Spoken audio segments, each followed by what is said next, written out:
Hi everyone, welcome to the bare minimum education. तो इस video में हम विजन आईएएस के जुलाई मंथ के पॉलिटी और गवर्नेंस के सेक्शन को कवर करेंगे। देखिए, this is going to be a very very important video, क्योंकि हम इसमें बहुत सारी चीज़ें ऐसी डिस्कस करेंगे जो आप खुद से पढ़ेंगे तो शायद आपके लिए समझना थोड़ा सा ट्रबलसम हो सकता है। देखिए, जैसे आप जानते हैं, यूनिफॉर्म सिविल कोड एक ऐसी चीज है जिसको लेटली बहुत ज़्यादा पॉलिटिकल रिकग्निशन मिल रही है, राइट? तो सबसे पहले तो आपको ये पता होना चाहिए कि लीगलिस्टिक मैनर में लॉ के टर्म्स में एक कोड होता क्या है। ठीक है, आपको ये बेसिक क्लैरिटी होनी चाहिए। फिर ऑफ कोर्स आप जानते हैं, अगर हम यूसीसी की बात कर रहे हैं तो कोर्ट का एक सबसे इंपॉर्टेंट केस जो शाह बानो केस है, वो आपसे आपके इंटरव्यू में पूछा जा सकता है। ऑफ कोर्स जब भी आप मेंस के आंसर लिख रहे हैं तो आप इन केसेस को मेंशन करेंगे, there is no doubt about that. पर जब देखिए क्या है, क्योंकि इतना पॉलिटिकली रेलेवेंट हो गया है, ये इतना ज़्यादा मीडिया अटेंशन भी मिला है यूसीसी के इस पूरे टॉपिक को, साथ ही में 2024 में इलेक्शंस भी हैं, तो ये और ज़्यादा फ्लेयर अप होने के चांसेस हैं, जिसकी वजह से जब आप इंटरव्यूज़ देंगे तो ऑफ कोर्स उसमें आपसे पूछा जा सकता है कि एग्जैक्टली शाह बानो केस था क्या। ओके, तो यू मस्ट नो, आपको उसमें याद करने की कुछ भी ज़रूरत नहीं है एग्जैक्टली क्या था, क्रोनोलॉजी क्या थी, कैसे कैसे केस था। आपको बस आप स्टोरी सुनेंगे, सब कुछ याद हो जाएगा। फिर उसके बाद व्हाट आर द रीजंस कि इंडिया में इतने ज़्यादा पेंडिंग केसेस क्यों हैं कोर्ट्स में, और इनका क्या प्रैक्टिकल सल्यूशन है इसको सॉल्व करने का, और कैसे किया जा रहा है बहुत सारे लेवल्स पे इस पेंडेंसी ऑफ केसेस के प्रॉब्लम को सॉल्व, हम वो समझेंगे। कैसे एनफोर्समेंट डायरेक्टरेट काम करता है, ईडी, राइट? ईडी भी आप जानते हैं बहुत सारे रीजंस की वजह से न्यूज़ में है, तो आपके प्रीलिम्स, मेंस, इंटरव्यू तीनों के पर्सपेक्टिव से बहुत इंपॉर्टेंट हो जाता है। और ऑफ कोर्स कुछ चेंजेस आए हैं कोर्ट की कुछ जजमेंट्स की वजह से ईडी के रिस्पेक्ट में, तो हमें वो समझना है। साथ ही में cinematography amendment bill, very important, क्योंकि देखिए ऑफ कोर्स इस तरह का बिल क्योंकि लाया गया है पार्लियामेंट में, उसे पास करवाया गया है। और साथ ही में रिसेंटली जो बहुत सारी मूवीज हैं उनकी सर्टिफिकेशन को लेके काफ़ी कंट्रोवर्सी चल रही है, तो इस बिल के बारे में भी समझना इट्स वेरी इंपॉर्टेंट। तो हर एक चीज़ एक बहुत ही होलिस्टिक मैनर में और बहुत ही सिंपल लैंग्वेज में हम समझने की कोशिश करेंगे। ओके, तो देखिए, इससे पहले कि मैं स्टार्ट करूं, यहाँ पे जो हमारा पहला टॉपिक है यूनिफॉर्म सिविल कोड। एक और चीज, in case you find this video helpful, you can always let me know that bye commenting below, liking the video and subscribing to my channel if you haven't done that. Also please share it with others। अगर आपका कोई भी friend, कोई भी आपको लगता है कि he or she has been struggling with the Vision IAS monthly magazines, please do share this initiative with them also. You can also consider supporting the channel by becoming a member of the channel. Please do consider this option as well if you so wish. Okay, अब देखिए एक और चीज़, अगर आप पिछले महीनों की vision IAS की मैगजीन से स्ट्रगल कर रहे हैं, मई मंथ, जून मंथ, तो उन वीडियोस को भी मैं आई बटन में लिंक कर दूंगी, आप उन्हें जाकर देख सकते हैं। So let's begin. पहला टॉपिक क्या है? Uniform civil code. अब देखिए, इस पूरे, अगर मैं टर्म में देखूँ तो 3 वर्ड्स हैं। अगर मैं इसको ब्रेक करूँ यूसीसी को, तो मुझे मिलता है यूनिफॉर्म सिविल कोड। तो मैं इससे क्या समझ पा रही हूँ? अभी मुझे कुछ भी नहीं पता, तो मैं इससे ये समझ पा रही हूँ कि सिविल मैटर्स में यूनिफॉर्म लॉज अप्लाई करने हैं हमें, इसीलिए हमें क्या करना है, उन लॉज को कोडिफाई करना है। ठीक है, तो बेसिकली सिविल मैटर्स जैसे डिवोर्स, इनहेरिटेंस, मैरिज, ये सारे सिविल मैटर्स हैं। इन मैटर्स में एक यूनिफॉर्म लॉ अप्लाई हो भारत के हर एक सिटीजन पे, इसके लिए बेसिकली हमें एक कोड की जरूरत है।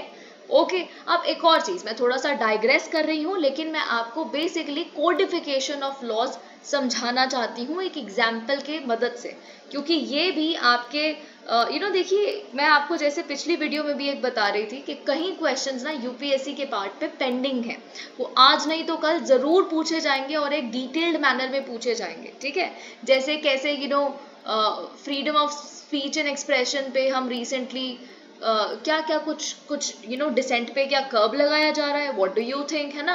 ऐसा कोई क्वेश्चन ऑफ कोर्स यूपीएससी पूछ सकती है, क्योंकि अभी तो क्या है, नए बिल्स आ गए हैं क्रिमिनल जस्टिस सिस्टम को ओवरहॉल करने के लिए, लेकिन सिडिशन पे क्वेश्चन पूछा जाना पेंडिंग है बहुत समय से।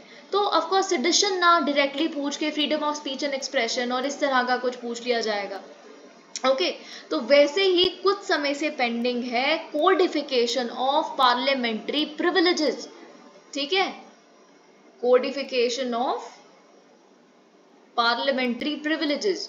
तो अभी के लिए आप जो ये टॉपिक हम पढ़ रहे हैं ना यूसीसी, एक सेकंड के लिए बस भूल जाइए और मैं आपके साथ बातचीत करना चाहूंगी कोडिफिकेशन ऑफ पार्लियामेंट्री प्रिविलेजेस पे। हम बहुत बार अपनी पिछले वीडियोस में भी इस पे बात कर चुके हैं और जब हम न्यूज़पेपर एनालिसिस इस चैनल पे किया करते थे then also we used to talk about it. Okay तो कोडिफिकेशन ऑफ पार्लियामेंट्री प्रिविलेजेस आपसे मेंस में पूछा जाएगा is the need of the hour, या फिर प्रीलिम्स में पूछा जाएगा कि क्या 5 सोर्सेज हैं करंटली पार्लियामेंट्री प्रिविलेजेस के, ठीक है। तो देखिए हम बेसिकली क्या चाहते हैं ना कि पार्लियामेंट्री प्रिविलेजेस जो है वो बिल्कुल स्कैटर्ड फॉर्मेट में है ना। अभी तक क्या है, पहले क्या था जब हमारे कॉन्स्टिट्यूशन मेकर्स थे उन्होंने क्या कहा कि जो पार्लियामेंट्री प्रिविलेजेस ना हाउस ऑफ कॉमन्स में हुआ करती थी ना, जो ब्रिटिशर्स का हाउस ऑफ कॉमन है वही अभी के लिए यहाँ पे भी अप्लाई होगी। फिर हमने 1970s के आसपास क्या किया, हमने उस रेफरेंस को, क्योंकि ताकि कोई भी कॉलोनियल लेगेसी या कॉलोनियल टर्म हमारे कॉन्स्टिट्यूशन में नहीं होनी चाहिए। जब कॉन्स्टिट्यूशन में सीधा सीधा ये लिखा था कि वो वाली पार्लियामेंट्री प्रिविलेजेस हमारे एमपीज के लिए भी अप्लाई करेंगी जो बेसिकली हाउस ऑफ कॉमन्स में अप्लाई करती हैं, ठीक है। तो हमने उसको पहले रिमूव कर दिया। तो उसमें हमने फिर कुछ नहीं लिखा, उसमें हमने कहा कि एक कभी लॉ आएगा, है ना, कभी एक लॉ आएगा, कुछ कोडिफाई की जाएंगी पार्लियामेंट्री प्रिविलेजेस, फिर उस हिसाब से कि एमपीज के क्या प्रिविलेजेस हैं या पार्लियामेंट की क्या प्रिविलेज है वो डिसाइड की जाएगी। तो वो अभी तक एक सवाल ही बन के रह गया कि पार्लियामेंट्री प्रिविलेजेस एक्चुअल में है क्या।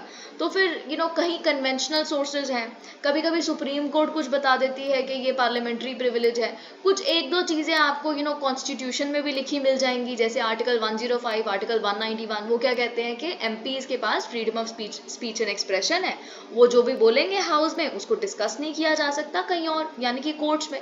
तो ये बहुत सारी पार्लियामेंट्री प्रिविलेजेस हैं। फिर जो हाउस के रूल्स होते हैं, है ना, दोनों हाउसेस के, उसमें से भी कुछ पार्लियामेंट्री प्रिविलेजेस हमें देखने के लिए मिलती हैं। तो ये बड़े सारे सोर्सेज हो गए, ठीक है, आप देखेंगे ना उसके बहुत सारे ऐसे सोर्सेज हो गए बिल्कुल स्कैटर्ड फॉर्मेट में, ठीक है। तो इसको हमें बेसिकली क्या करने की जरूरत है, एक कोड में लाने की जरूरत है, इसको एक कोड में लाने की जरूरत है, ठीक है, जो अभी तक एग्जिस्ट नहीं करता। तो बेसिकली अगर अब हम वापस आ जाते हैं यूनिफॉर्म सिविल कोड पे, तो कोडिफिकेशन का मतलब क्या है, listen to me very carefully. Legalistic terms में codification is nothing but rules and regulations that have been collected, restated and written down for the purpose of providing civil order to a society। तो मतलब ये जो पूरा process है जिसमें हमने क्या किया, आपसे बेसिकली कोडिफिकेशन जब भी पूछा जाएगा ना, कोडिफिकेशन मेंस में आता है या कुछ भी आता है ना, तो आप ऐसे कुछ कुछ कीवर्ड्स यहाँ से ले सकते हैं। जो लॉ की डेफिनेशन है कोडिफिकेशन की वो क्या है, इट्स एक्चुअली कलेक्टिंग, जो मैंने आपको बताया कलेक्टिंग, उसके बाद रीस्टेटिंग एंड राइटिंग डाउन, ठीक है। This is actually codification. तो हम बेसिकली यूसीसी में यही करना चाहते हैं, मैरिज से रिलेटेड, डिवोर्स से रिलेटेड, ये सब कुछ हम जितने भी लॉज है सब कुछ कलेक्ट करना चाहते हैं, है ना, उनको रीस्टेट करना चाहते हैं।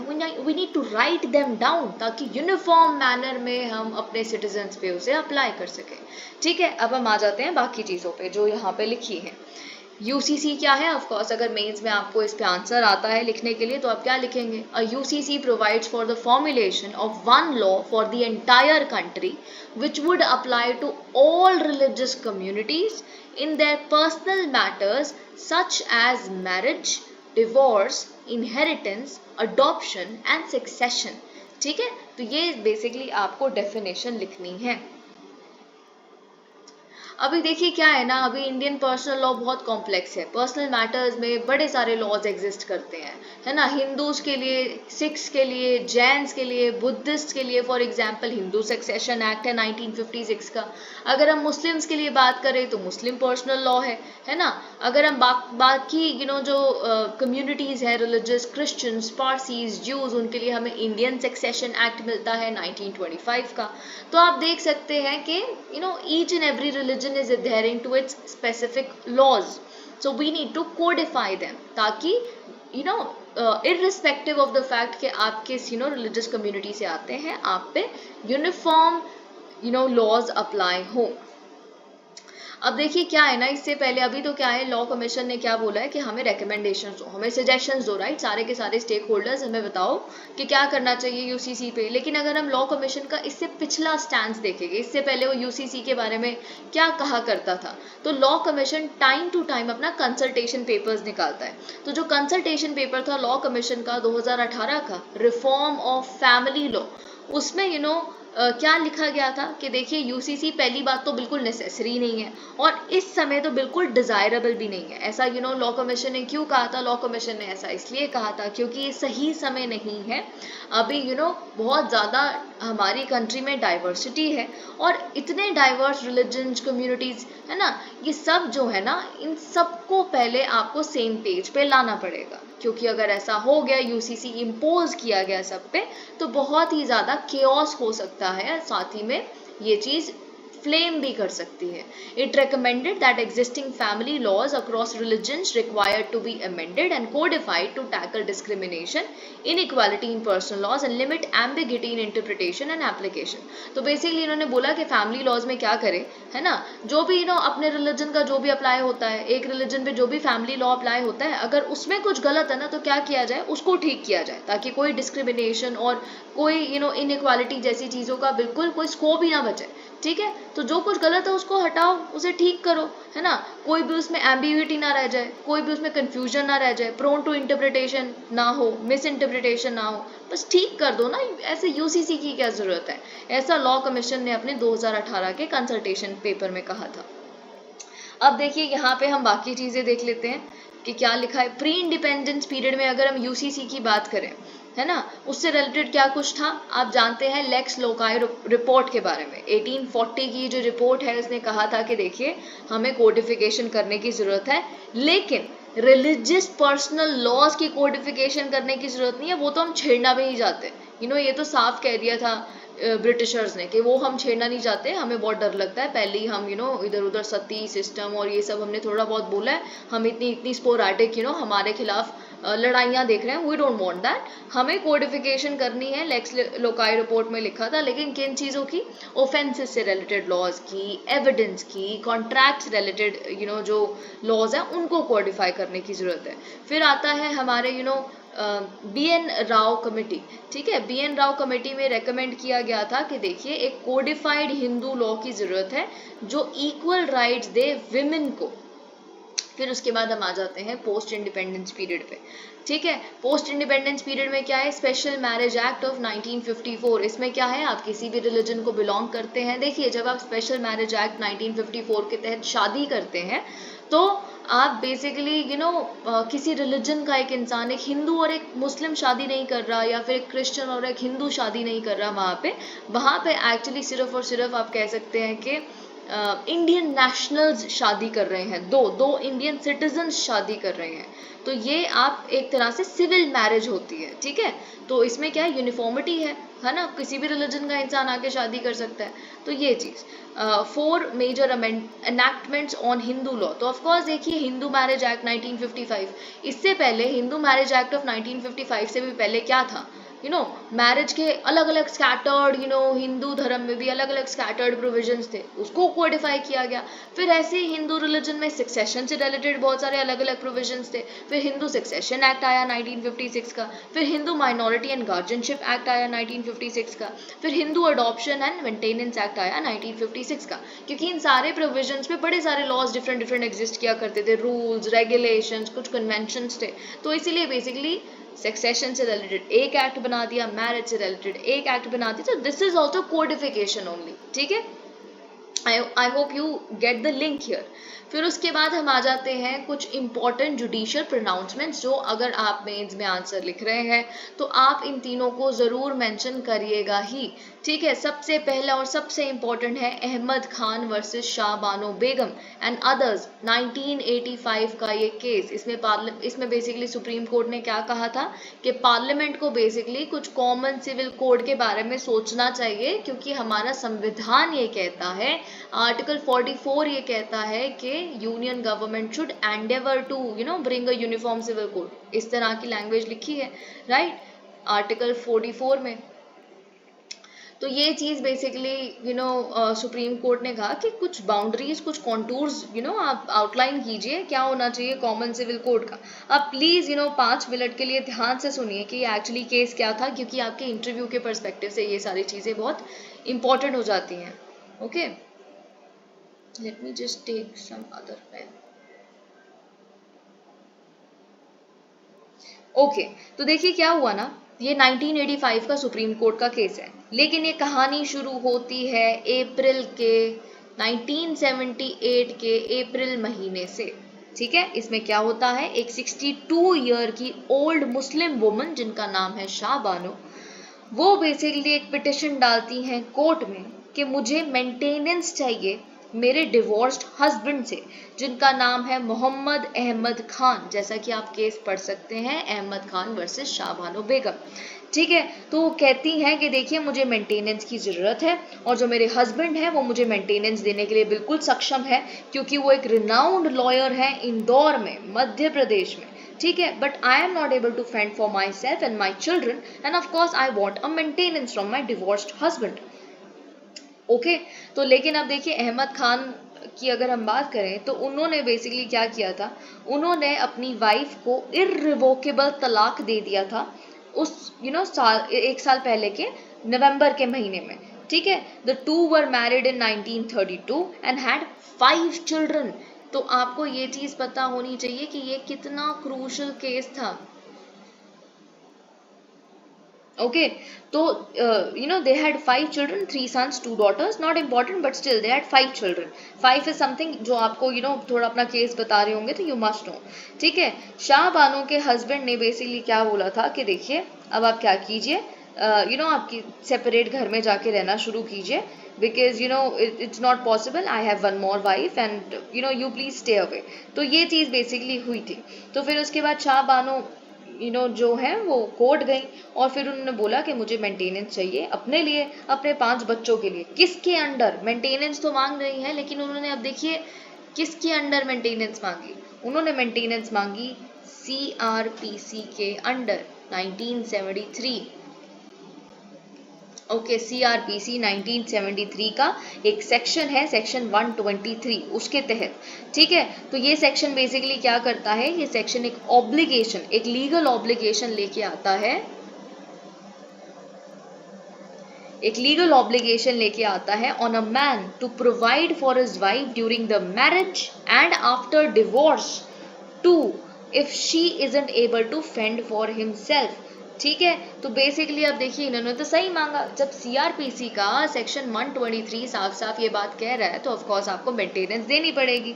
लेकिन अब मिस्टर खान ने क्या किया, इसमें बोला कि देखिए I contest this claim on which ground, because on the ground that Muslim personal law in India ये रिक्वायर करता है कि हस्बैंड को सिर्फ और सिर्फ मेंटेनेंस देनी होती है अपनी वाइफ को इद्दत पीरियड के लिए। अब देखिए ये इंपॉर्टेंट हो जाता है, क्योंकि यू मस्ट अंडरस्टैंड ट्रिपल तलाक वगैरह जो है ना, वो द हिंदू बहुत बार कवर करता रहता है, डिस्पाइट द फैक्ट कि ट्रिपल तलाक को अनकॉन्स्टिट्यूशनल डिक्लेयर कर दिया गया है, स्टिल इट एग्जिस्ट, और ये वो है ना। तो इद्दत पीरियड क्या होता है ये भी आपको पता होना चाहिए। मिस्टर खान ने कहा कि देखिए इद्दत पीरियड के लिए सिर्फ और सिर्फ देना होता है मेंटेनेंस, उसके बाद की कोई ज़रूरत नहीं होती।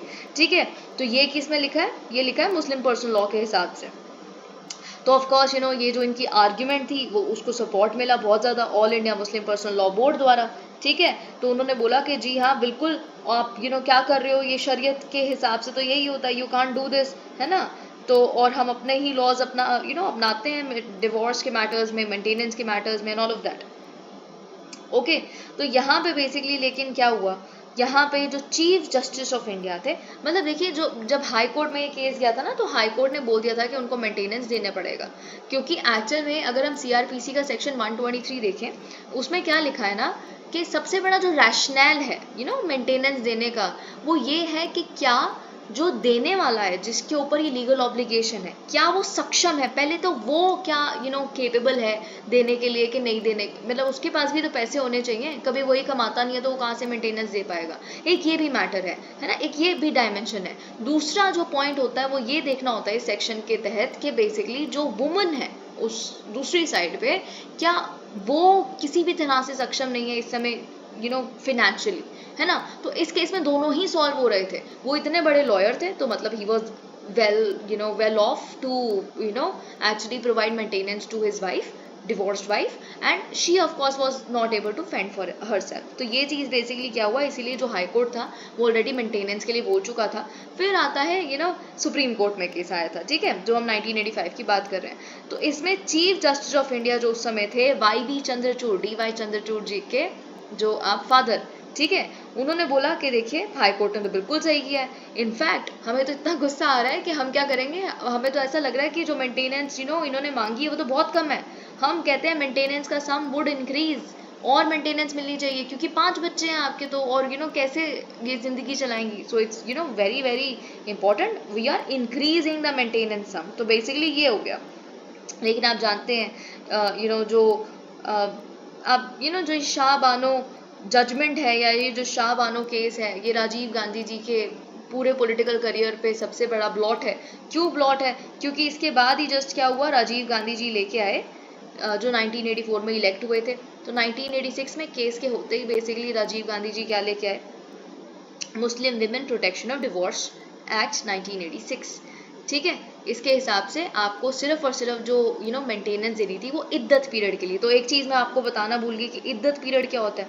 देखिए इद्दत पीरियड एक्चुअली एक तो जो आपके हस्बैंड है उनके साथ दो केसेस हैं बेसिकली, अगर मैं आपको सिंपल भाषा में बताऊं, दो केसेस में इद्दत पीरियड लागू होता है। एक वो जब आपके जो हस्बैंड है उनकी डेथ हो गई है, एक दूसरा जब आपके जो हस्बैंड है आपका उनके साथ डिवोर्स हो गया, ठीक है। तो ऑफ कोर्स ये सर्कमस्टेंशियल होता है वैसे तो, बट स्टिल यूजुअली हम क्या देखते हैं, 3 मंथ्स का जो पीरियड होता है उसके लिए आपको बस मेंटेनेंस देनी होती है, ठीक है। इद्दत period is 3 months actually, usually अगर हम देखें तो ये नॉर्म है, ओके।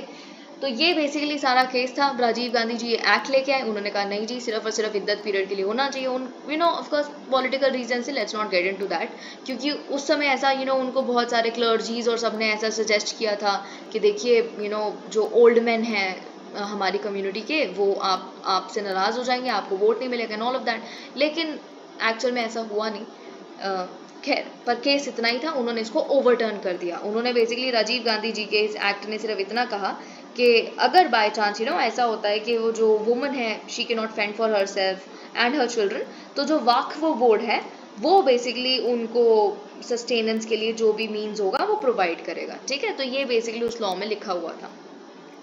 फिर उसके बाद आपको of course Sarla Mudgal versus Union of India का जो केस है, जो 10 साल बाद हुआ, 1995 का केस भी लिखना है, जिसमें बोला गया कि रीइटरेट किया गया, देखिए mister parliament please please implement UCC, okay. फिर उसके बाद क्या आता है, Shayara Bano versus Union of India, जो अभी बहुत रीसेंट केस है, 2017 का केस है।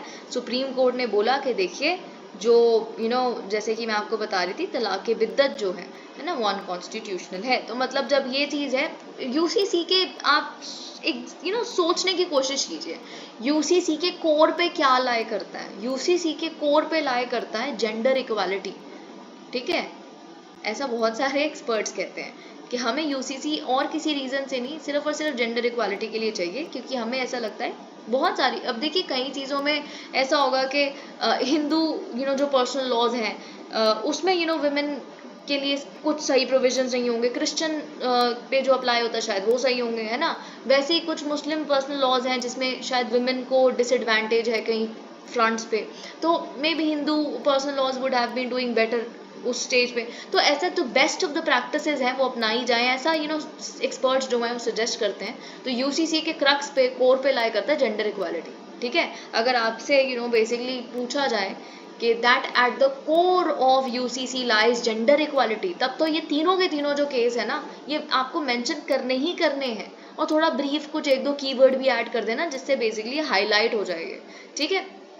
नाउ लेट्स कम टू, अब एक और चीज़ देखिए यहाँ पे रह गया गोवा। गोवा इंडिया का एकमात्र सिर्फ प्लेस है जहाँ पे एक तरह का कॉमन सिविल कोड प्रैक्टिस में है, ठीक है। It is actually nothing but जो पोर्टुगीज सिविल कोड ऑफ 1867 है, मतलब it is Indianised version of Portuguese civil code, okay. तो ये चीज अब देखिए, गोवा में मैं आपको एक दो एग्जांपल बता देती हूँ ताकि आपको याद रहे कि क्या होता है वहाँ पे। जैसे इनकम है या प्रॉपर्टी है, प्रॉपर्टी क्या है ना, इक्वली डिवाइड होगी हस्बैंड और वाइफ के बीच में और चिल्ड्रन के बीच में भी, यानी कि अगर एक बेटा है एक बेटी है या किसी भी जेंडर का कोई बच्चा है तो तीनों में जो तीन मैंने अभी बच्चे बोले तो तीनों में इक्वल डिवीजन होगा प्रॉपर्टी का, ओके। तो ये चीज वैसे ही और भी प्रोग्रेसिव बोला जाता है, ऑल तो देखिए कितना पुराना ये कोड है, उसमें कुछ अमेंडमेंट्स भी हुई हैं बट स्टिल प्रोग्रेसिव इसलिए बोला जाता है क्योंकि जो बर्थ है, मैरिज है, डेथ है, they have to be compulsorily registered, okay. तो इसीलिए प्रोग्रेसिव कहा जाता है इसे। अब हम आ जाते हैं, हमने जो अभी तक सब कुछ जो लेंदी चीजें थी वो समझ ली। अब हमें कुछ भी ऐसा बहुत लेंदी पूरे इस आज के वीडियो में नहीं देखना। एवरीथिंग इज वेरी ईजी और शॉर्ट ही हैं चीज़ें। अगर कई चीज़ें मुश्किल भी हैं तो उसकी एक्सप्लेनेशन बहुत छोटी है। So you have to just bear with me until this point. Arguments in favour of UCC, कि यूसीसी बेसिकली क्यों आना चाहिए। कॉन्स्टिट्यूशनल मैंडेट है भाई, जब संविधान में लिख दिया directive principles of state policy है, डीपीएसपी है आर्टिकल 44, तो बस होना चाहिए, है ना। सबसे पहला पॉइंट तो ये हो गया। तो जब डीपीएसपी इसलिए आए थे ना कि आपके पास डीपीएसपी, वरना फंडामेंटल राइट्स ही होते हैं, पर वो फंडामेंटल राइट्स बस इसलिए नहीं है क्योंकि उस समय पे ना सिचुएशन सही नहीं थी, हमारे पास इतने पैसे नहीं थे ताकि हम उसको एनफोर्स कर पाएंगे सारे राइट्स को एंड ऑल ऑफ दैट, तो इसीलिए हमने इसको डीपीएसपी रख दिया। फिर आता है प्रमोट्स सेक्युलरिज्म, ओके। तो इससे क्या होगा कि जब कोई भी रिलीजन का इंसान है उस पर एक ही लॉ अप्लाई हो रहा है तो ऑफकोर्स अपने आप सेक्युलरिज्म आ जाएगा, और यही जो बहुत सारी राइटिस्ट पार्टीज होती हैं ये स्टेट करती हैं, ठीक है। नेशनल यूनिटी एंड इंटीग्रेशन, अब देखिए ऑफकोर्स चाहे कोई भी रिलीजन हो, कोई भी कम्युनिटी हो, सब पे जब एक ही लॉ अप्लाई हो रहा है हर एक सिविल मैटर में, तो इससे क्या होगा, कॉमन सिटीजनशिप की भावना इट वुड प्रोलिफरेट, राइट। और ऑफ कोर्स एक ज़्यादा यूनिफाइड लीगल सिस्टम हमें मिलेगा। जेंडर जस्टिस, तो ये तो देखिए मैं आपको बता ही रही थी, जेंडर जस्टिस तो इसके पूरे क्रक्स पे लाई करता है, क्योंकि हमें डिस्क्रिमिनेटरी प्रैक्टिसेस जो हैं, जो कहीं कहीं रिलीजियस पर्सनल लॉज में है, उन्हें रिमूव करना है। साथ ही में United Nations human rights committee अगर आप देखेंगे, यूएनएचआरसी, तो उन्होंने भी बोला है इंडिया को, देखिए प्लीज़ आप इम्प्लीमेंट कीजिए यूसीसी, ताकि इससे जो आपकी कमिटमेंट है towards the principles of equality, non discrimination, वो आप एग्जिबिट कर पाए। Simplification of laws, of course UCC will simplify the complex scattered laws around marriage, divorce, inheritance, succession, etc. etc. ठीक है। तो this is something which is important.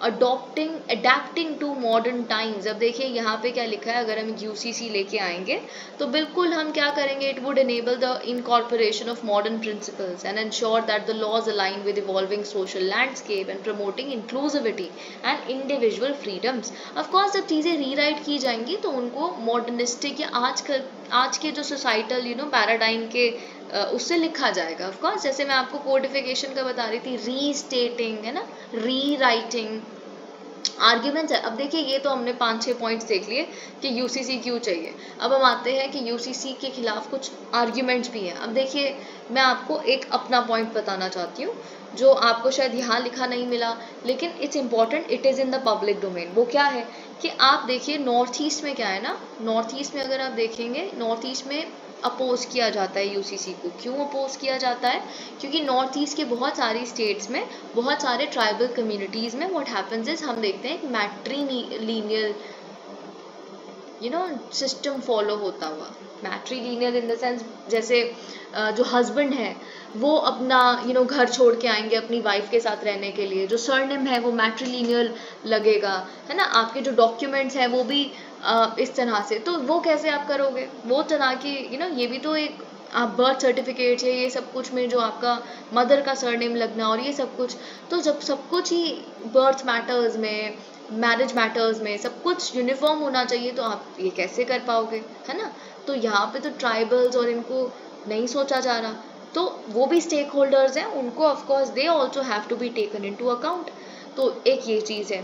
Of course मतलब ये this is against diversity, ऐसा बहुत लोग कहते हैं। क्यों?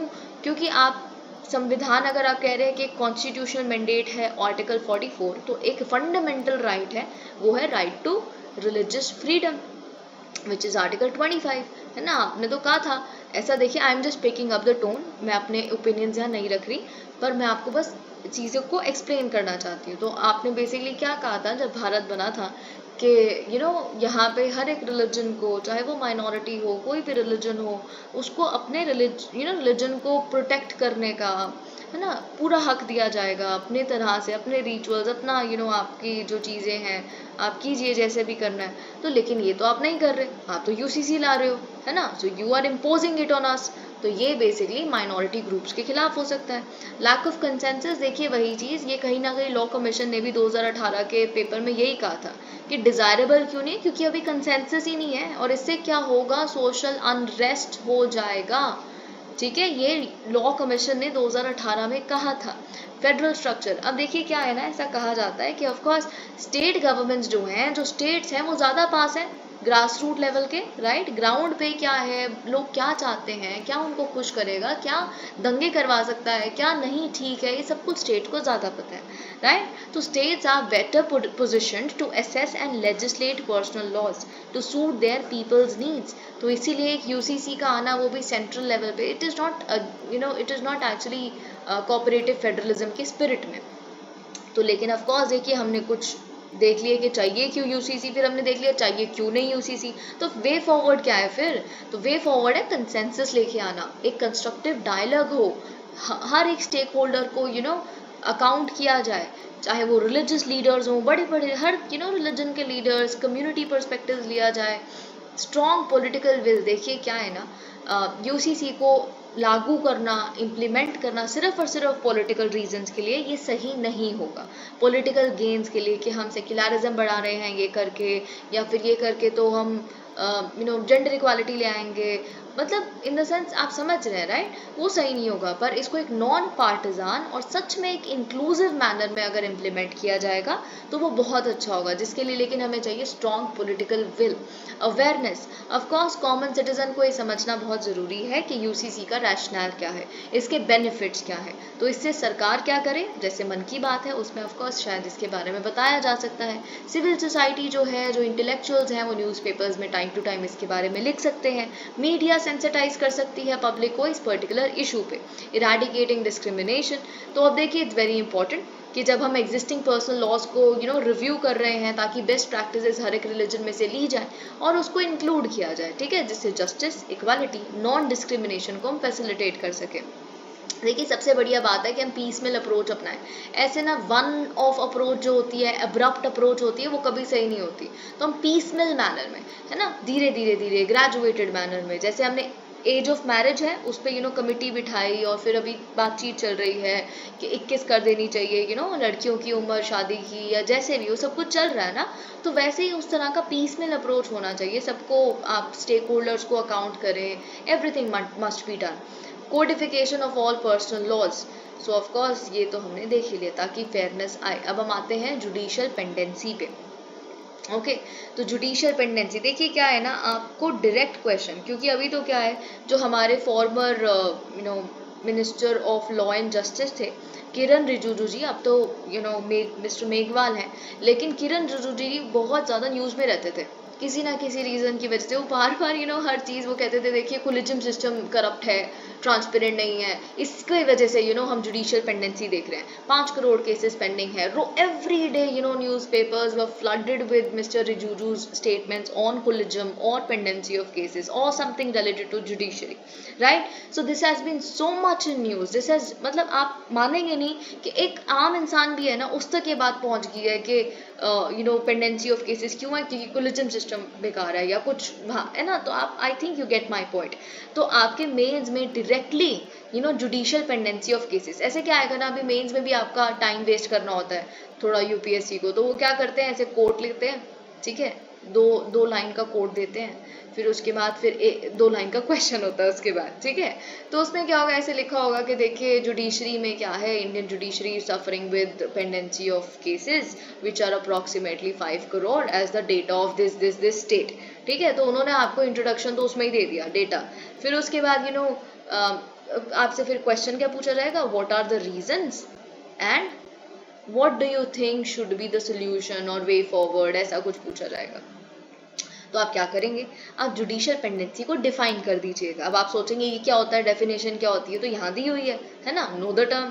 तो जुडिशियल पेंडेंसी क्या है, judicial pendency is actually the clogged state of judicial system in India where the quantum of litigation is spiking exponentially but the output in form of judgments or settling of disputes moves at the slow pace। ठीक है, तो ये basically आपको definition मिल गई कि हमारा judicial system जो है वो क्लॉग्ड है, क्योंकि इतने सारे लिटिगेशन पिटिशन है ना, ये सब कुछ डली जा रही है और वो बहुत ज़्यादा हो रही है, लेकिन वो सॉल्व नहीं हो रही, रिजॉल्व नहीं हो रही, सेटल तो हो ही नहीं रहे डिस्प्यूट्स, है ना। तो ये बेसिकली हमारे पूरे जुडिशियल सिस्टम को क्लॉग करके रख दिया है इसने। तो यहाँ पे क्या है news, basically the ministry of law and justice recently inform the राज्य सभा that over 5.02 crore cases were pending in various courts. ठीक है, तो देखिए ये मत सोचिएगा कि सिर्फ सुप्रीम कोर्ट में ही 5 करोड़ केसेस पेंडिंग है, नहीं, सबसे कम सुप्रीम कोर्ट में ही पेंडिंग है। जैसे 69.76 थाउजेंड सुप्रीम कोर्ट में पेंडिंग केसेस हैं, 60.6 लाख हाई कोर्ट्स में, और 4.4 करोड़ यानी कि मैक्सिमम केसेस कहाँ पेंडिंग है, सबऑर्डिनेट कोर्ट्स में। तो और देखिए सबसे ज़्यादा जो फास्ट डिस्पेंसेशन जो होना चाहिए, डिस्पेंसेशन ऑफ केसेस, वो बेसिकली इसी स्टेज पे होना चाहिए, और क्विक भी हो सकता है क्योंकि इतने बड़े इश्यूज होते ही नहीं, लेकिन सबसे ज़्यादा जो लैकेडेसिकल अप्रोच है वो सबऑर्डिनेट लेवल पे, डिस्ट्रिक्ट लेवल पे ही अपनाई जा रही है। ठीक है, अब हम आते हैं ओके अब देखिए सबसे बड़ा जो हम इसको ना इसके साथ मर्ज करके पढ़ेंगे, रीजंस क्या है पेंडेंसी ऑफ केसेस के। तो सबसे पहले देखिए ऑफ कोर्स जब आप हेल्थ केयर पढ़ते हैं, तो हेल्थ केयर पढ़ते हैं तो एक रीज़न दिया जाता है कि देखिए हेल्थ केयर फैसिलिटीज़ थोड़ी ठीक इसलिए नहीं है, या प्राइमरी हेल्थ केयर इसलिए सही नहीं है क्योंकि जो डॉक्टर टू पॉपुलेशन रेशो है ना, वो WHO एक कुछ सजेस्ट करता है, लेकिन उतनी तो है ही नहीं है हमारे यहाँ पे। तो वैसे ही पेंडेंसी ऑफ केसेस इंडिया में इसलिए है क्योंकि लो रेशो है जजेस टू पॉपुलेशन की, और साथ ही में जो वैकेंसीज एग्जिस्ट करती हैं जुडिशियल ऑफिसर्स की, जजेस की, उसको फिल ही नहीं किया जा रहा, उसको इतना डिले किया जा रहा है। तो इसका मतलब आपको डेटा क्या पता होना चाहिए, आप इस पॉइंट को अगर लिख रहे हैं तो अच्छा होगा कि आप ये लिखें डायरेक्टली। ठीक है, 21 जजेस फॉर एवरी मिलियन पीपल, है ना, यहाँ पे है, लेकिन लॉ कमीशन कितना रेकमेंड करती है, 50 जजेस पर मिलियन, लेकिन हमारे पास सिर्फ 21 जजेस पर मिलियन है। ओके, पॉइंट नंबर 1 हमने देख लिया। दूसरा पॉइंट क्या है जी, क्यों है पेंडेंसी ऑफ केसेस, क्योंकि फ्रीक्वेंट एडजर्नमेंट्स होती हैं। ठीक है, अभी प्रोसीजर क्या है ना, जो लेट डाउन प्रोसीजर है वो ये है कि पर केस क्या होना चाहिए, मैक्सिमम 3 ही एडजर्नमेंट्स होनी चाहिए, लेकिन इसको फॉलो ही नहीं किया जाता। मोर देन 50% मैटर्स में जो या केसेस में जो कोर्ट सुन रहा है उसमें ऐसा होता ही नहीं है, बड़ी सारी एडजर्नमेंट्स। पता है क्या होता है, अभी रिसेंटली आप देखेंगे ना, चीफ जस्टिस ऑफ इंडिया ने भी बहुत रिसेंटली ये चीज़ बोल भी दी। उन्होंने बोला एक जो लॉयर्स थे जो सामने केस को रिप्रेजेंट कर रहे थे, वो कहते actually we are not prepared sir, so we would want an adjournment. तो ही डिडंट लाइक इट। तो उन्होंने कहा कि देखिए क्या है, आपको ऐसा लगता है कि हम भी तो प्रिपेयर करके आते हैं, जैसे क्या होता है ना, अब जजेस हैं, जजेस ऑफ कोर्स पूरे केस को पढ़ेंगे ना रात को बैठ के या सुबह 4 बजे उठ के, जैसा कि हमारे चीफ जस्टिस ऑफ इंडिया बताते हैं कि हर जज यही करता है ना। हमारे chief Justice of India says के अगर आप खुद सोचिए कि जो केस सबमिट किया जा रहा है, जो लॉयर्स अपने डॉक्यूमेंट सबमिट कर रहे हैं, या जो दूसरी साइड है वो पढ़ना भी तो है। जजमेंट ऐसी थोड़े ना ऑन द स्पॉट जजमेंट, जी मन मेरा ये कर रहा है, ये मैं जजमेंट दे देता हूँ, ऐसा हो सकता है? नहीं हो सकता, राइट। तो इसीलिए चीफ जस्टिस ऑफ इंडिया ये कह रहे थे दिस इज नॉट हाउ, ठीक है हम एडजर्न कर देंगे, बट दिस इज इन्फ्यूरिएटिंग कि हम प्रिपेयर करके आ रहे हैं, आप कह रहे जी हम आज प्रिपेयर नहीं है, सिर्फ इस बेसिस पे एडजर्नमेंट मांग लेना, और बहुत सारे गवर्नमेंट के लॉयर्स द्वारा ऐसा बहुत बार होना। तो ये is something which is not good, ऐसा चीफ जस्टिस ऑफ इंडिया कहते हैं। लैक ऑफ इंफ्रास्ट्रक्चर, अब ऑफ कोर्स देखिए आपको कोई पॉइंट कहीं पे ना समझ आए, चाहे आप हेल्थ केयर पे आंसर लिख रहे हैं, आप कुछ भी आंसर लिख रहे हैं, ये पॉइंट लिखाना, लैक ऑफ इंफ्रास्ट्रक्चर। 1 नंबर तो मिल ही जाएगा, कुछ घुमा फिरा के ऐसा लिख दोगे तो, या आधा नंबर तो है ना रीजन में। तो फिर क्या लिखोगे कि जो कोर्ट कॉम्प्लेक्सेस हैं वहाँ पहली बात तो उनको एडुकेट फंड नहीं मिलता, इंटरनेट फैसिलिटी नहीं है, कहते हो ई कोड बना दो, या ये होना चाहिए, इंटरनेट तो वहाँ लगा नहीं हुआ, तो कैसे ई कोड बना दे, है ना। लैकडेसिकल वर्किंग स्टाइल ऑफ स्टाफ, सरकारी नौकर हैं तो पैसा तो आना है हर साल हर महीने, है ना, तो फिर मेहनत करने की क्या ज़रूरत है। तो इसलिए बहुत सारे जो एक्सपर्ट्स हैं, इनफैक्ट जो करंट गवर्नमेंट है वो प्राइवेटाइजेशन को इसीलिए भी बहुत ज़्यादा सपोर्ट करती है, क्योंकि जो इस तरह का इनर्शिया आ जाता है गवर्नमेंट जो बॉडीज़ हैं उसमें, उसकी वजह से। ठीक है, अब देखिए यहाँ पे क्या लिखा है कि जो सिर्फ 0.08% टू 0.09% ऑफ जीडीपी को एलोकेट किया जा रहा है टूवर्ड्स जुडिशरी। और वैसे देखा जाए तो न्यायालय कितना इम्पोर्टेंट है, लेकिन उसको जा कितना रहा है, कितना कम। डीलेड इन्वेस्टिगेशन, अभी देखिए यहाँ पे क्या है, delay in processing both civil and criminal cases due to non availability of counsel, misaligned incentives and complexity of facts involved. Okay, तो देखिए हमें क्या होता है कि पहली बात तो जो एडमिनिस्ट्रेटिव स्टाफ है फॉर एग्जांपल, तो उनको देखना होता है कि केस सुनने लायक भी है कि नहीं है। सारे केस सुनने लायक नहीं होते, समझ रहे हैं आप। कई केसेस इंफ्रक्चर्स हो जाते हैं, यानी कि बहुत पहले उसे फाइल किया गया, अब वो इंसान ही पता नहीं इस दुनिया में है। I am just giving example, not want to sound harsh और what, but just giving you example ताकि आपको समझ आए, है ना। वो इंसान है नहीं अब इस दुनिया में, वो जो केस है उसको कोई मतलब, कुछ अस्तित्व भी नहीं बचा अब, लेकिन वो है। अब ये केस थोड़े ना आगे जाने चाहिए, है ना। बहुत सारी चीज़ें ऐसी हैं जो बिल्कुल वैसे ही डिसमिस हो जानी चाहिए, लेकिन उसको भी ज़बरदस्ती पहुंचाना, तो ये नहीं होना चाहिए, जिसकी वजह से बहुत सारी पेंडेंसी हो जाती है। अब एक और देखिए बड़ी इंटरेस्टिंग बात यहाँ लिखी है कि जो कोर्ट्स है ना, तो जो उनके खिलाफ अगर कोई कोर्ट के खिलाफ कोई बोल देता है, जिससे आप जानते हैं जो कंटेम्प्ट की पावर है, कि अगर सुप्रीम कोर्ट हाई कोर्ट के खिलाफ कोई भी कुछ बोलेगा तो वो कंटेम्प्ट ऑफ कोर्ट उन पे लगा सकते हैं, समन करते हैं, फिर उनसे अपॉलॉजी मांगते हैं, ये सब वगैरह। तो इनका भी अब्यूज होता है, ऐसा यहाँ पे लिखा गया है इस पावर का। बेसिकली वे फॉरवर्ड क्या है फिर, ठीक है, रीजंस देख लिए, वे फॉरवर्ड बता देते हैं अब हम, है ना। अपॉइंटमेंट ऑफ जजेस, तो ठीक है, सबसे बड़ी अगर दिक्कत यही थी कि जजेस की कमी है, तो अपॉइंटमेंट ऑफ जजेस, है ना, ढंग से होनी चाहिए। तो उसके लिए जैसे किरण रिजिजू जी कहा करते थे कि कोलिजियम सिस्टम जो है उसमें ट्रांसपेरेंसी नहीं है, जजेस कैसे सिलेक्ट होते हैं, ऑल ऑफ दैट। तो उसको हमें बेसिकली कुछ तरीका होना चाहिए, एक all India judicial services examination हो सकता है, ताकि जुडिशरी में हाई स्टैंडर्ड्स के अच्छे कैलिबर के लोगों को सिलेक्ट किया जाए, अपॉइंट किया जाए। जैसे आप सिविल सर्विसेज एग्जामिनेशन होता है, वैसे ही all India judicial services examination होना चाहिए।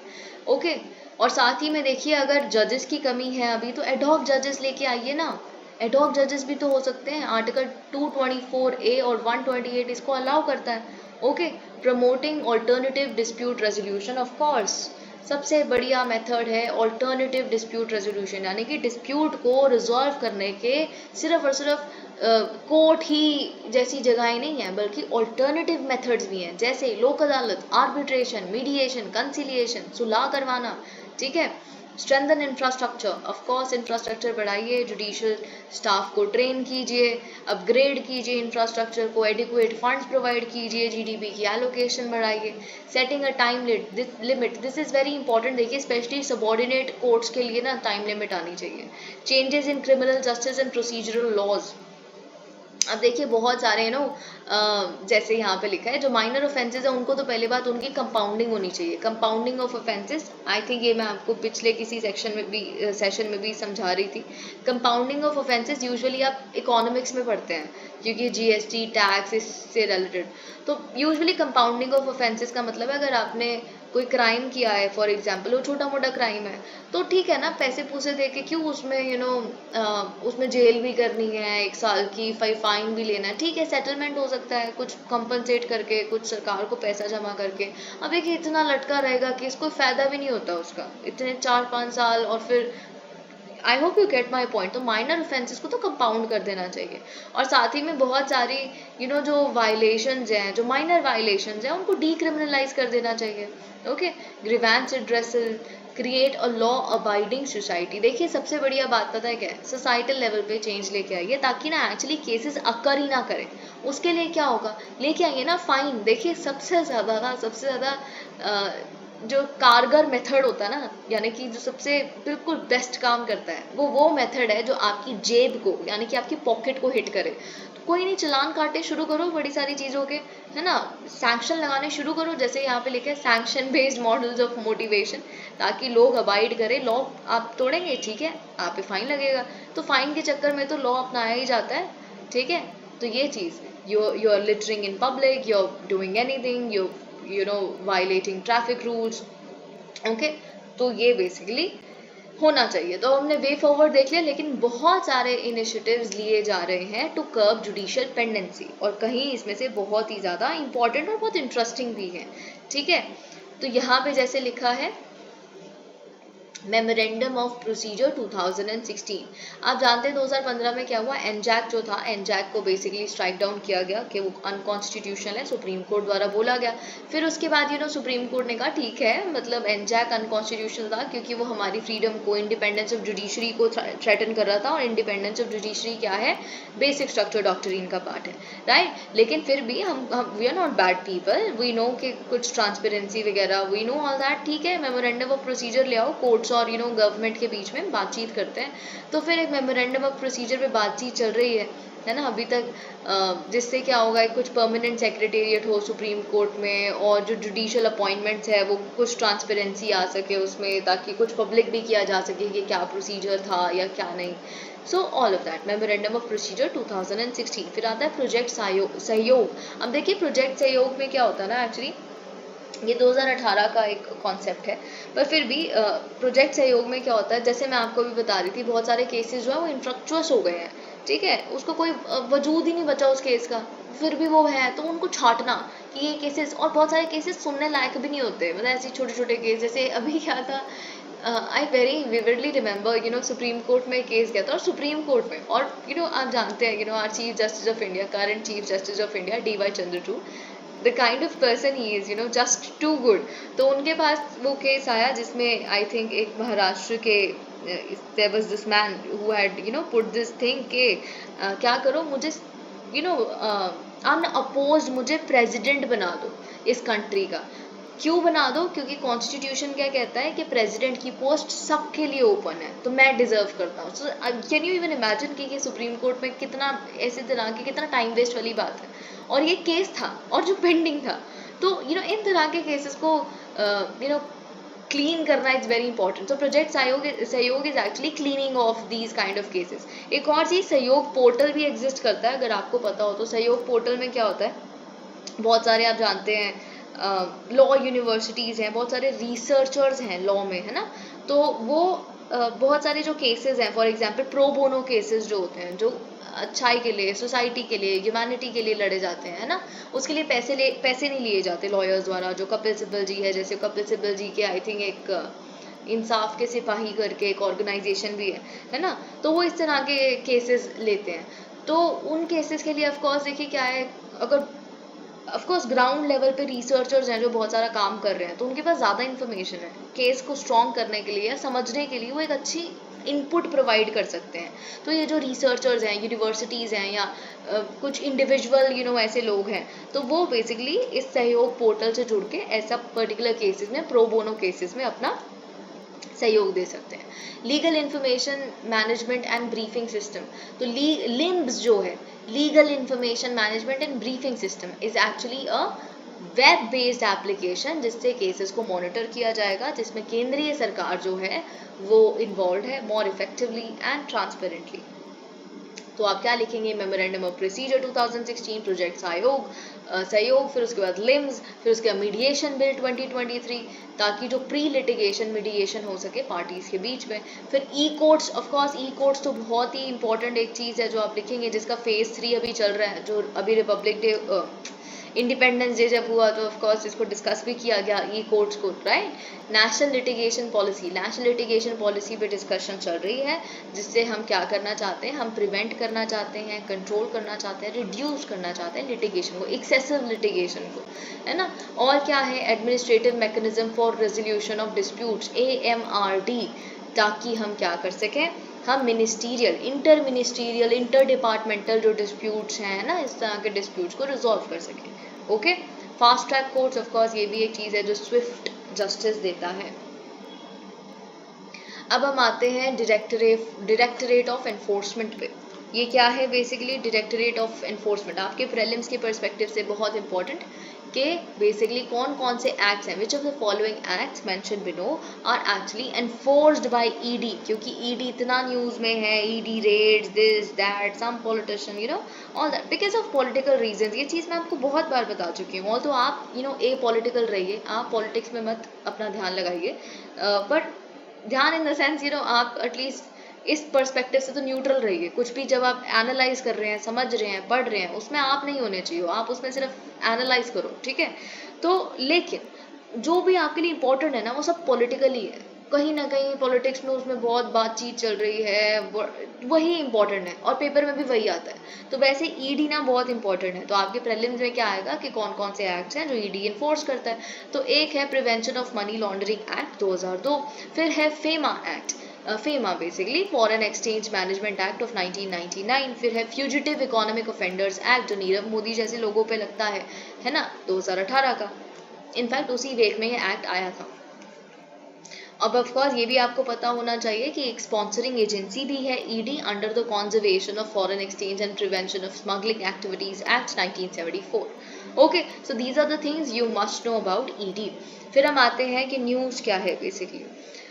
तो न्यूज़ क्या है, सुप्रीम कोर्ट ने रिसेंटली बोला है कि देखिए जो आप ये तीसरी एक्सटेंशन दे रहे हो ना डायरेक्टरेट ऑफ ईडी को, वो जो बेसिकली चीफ है यानी कि जो चीफ ऑफ ईडी है वो इनवैलिड है। जो तीसरी एक्सटेंशन आपने दी है, देखिए आप जानते हैं यहाँ पे कौन है बेसिकली ईडी के डायरेक्टर, संजय कुमार मिश्रा जी, जिनको यहाँ पे थर्ड एक्सटेंशन दी जा रही थी, जिसको बेसिकली सुप्रीम कोर्ट ने कहा कि देखिए हमने 2021 में एक जजमेंट दी थी कि संजय कुमार मिश्रा जी बेसिकली और एक्सटेंशंस नहीं उनको मिल सकती। तो हमारी उस 2021 की जजमेंट के खिलाफ जाता है ये एक्सटेंशन, तो इसीलिए ये इनवैलिड है, ठीक है। तो ये चीज़ बेसिकली यहाँ पे कही गई थी। अब मैं आपको देखिए आगे एक्सप्लेन करने से पहले ही बता देती हूँ, एक्चुअली इस केस में ना सुप्रीम कोर्ट ने क्या किया था, अमाइकस क्यूरिये है ना, आप जानते हैं कि कोई भी जैसे सुप्रीम कोर्ट तो अब हर फील्ड में एक्सपर्ट नहीं है, लेकिन सुप्रीम कोर्ट के पास हर तरह के केस आते हैं, इन्वायरमेंट से रिलेटेड भी केस आते हैं, मनी लॉन्ड्रिंग से रिलेटेड भी केस आते हैं। वो तो इन सब चीज़ों में पढ़ लिख के आए नहीं है ना। तो वैसे ही इन तरह की चीज़ों के लिए experts, specialist Supreme Court basically appoint कर सकते हैं, ठीक है। तो उन्हें हम अमाइकस क्यूरिये कहते हैं। तो इस केस में क्या हुआ था, सुप्रीम कोर्ट ने पूछा कि देखिए आप बताइए कि क्या ये जो एक्सटेंशन मिल रही है वो ठीक है कि नहीं। तो इसमें अमाइकस क्यूरिये ने बताया कि देखिए ठीक नहीं है, ये इनवैलिड है। क्यों? क्योंकि एक रैशनल है। देखिए एक्सटेंशन जो है, जो मैक्सिमम अलाउ की गई है, वो 3 एक्सटेंशंस अलाउ की गई हैं, ओके, कि 3 एनुअल एक्सटेंशंस यानी कि दी जा सकती हैं, ठीक है, हर साल एक डायरेक्टर को। लेकिन यहाँ पे एक चीज़ अमाइकस क्यूरिये ने कहा, देखिए एक्सटेंशन अलग बात है, लेकिन वो सिर्फ और सिर्फ इमरजेंसी की सिचुएशन में, और यहाँ पे हमें कोई भी इमरजेंसी की सिचुएशन नहीं लगती, ऐसा इन्होंने सजेस्ट किया, ठीक है। तो ये बेसिकली यहाँ पे हुआ।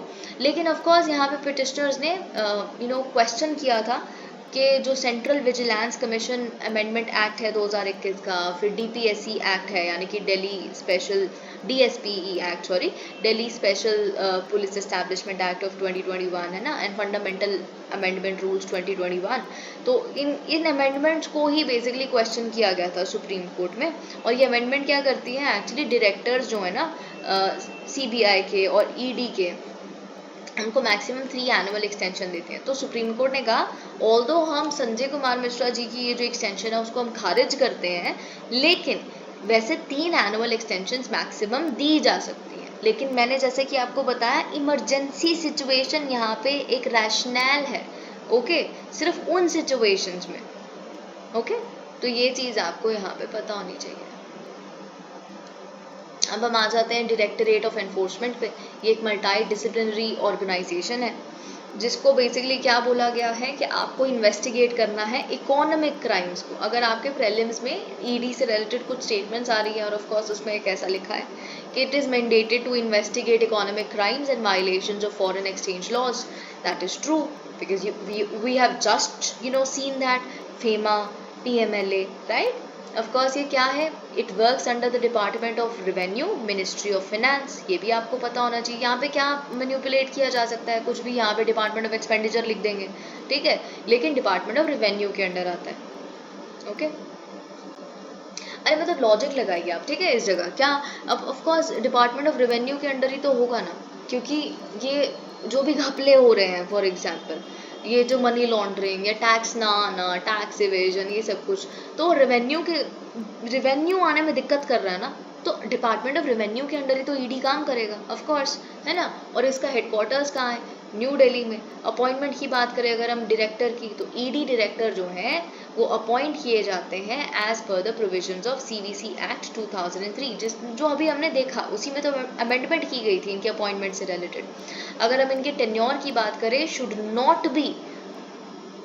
B not less than 2 years, ठीक है, it should not be less than 2 years, तो 2 साल तो मिनिमम होना ही चाहिए। और जो ट्रांसफर है, it has to be sanctioned by the appointing committee chaired by CVC, central vigilance commissioner. Okay, the mandatory 2-year appointment period is followed by a maximum 3 annual extensions under the Amendment Act of 2021।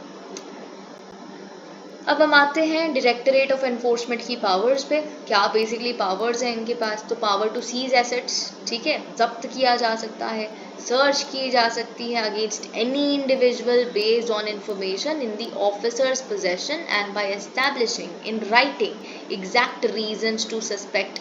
Basically अगर जो ED officer हैं उनके पास enough information है कि इन्होंने कुछ, मेरे पास कुछ इन पे कुछ सस्पेंशन है इनको लेके, कुछ सस्पेक्ट कर रहा हूँ मैं, या कुछ भी इनफ इंफॉर्मेशन है, तो फिर मैं इनके खिलाफ सर्च भी कंडक्ट कर सकता हूँ, इनके एसेट्स को सीज भी कर सकता हूँ, पर मुझे राइटिंग में एस्टैब्लिश करना पड़ेगा कि ये रीजंस हैं जिसकी वजह से मैं इनके ऊपर शक कर रहा हूँ, ठीक है।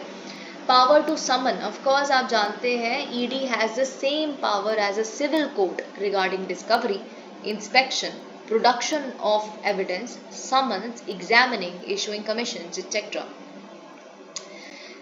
फेमा हैज, अब फेमा की अगर हम बात करें 1999 के, इसने एम्पावर किया है ईडी को, तो आप बेसिकली क्या कर सकते हो, एक इंक्वायरी भी होल्ड कर सकते हो against any person who is alleged to have committed a contravention of the provisions of FEMA or its rules. Okay, अगर हम बात करें पावर टू अरेस्ट, अगर हम ईडी की बात करें तो वो इन्वेस्टिगेट भी कर सकता है और अरेस्ट भी कर सकते हैं for violation of PMLA and FEMA without waiting for a formal FIR by police.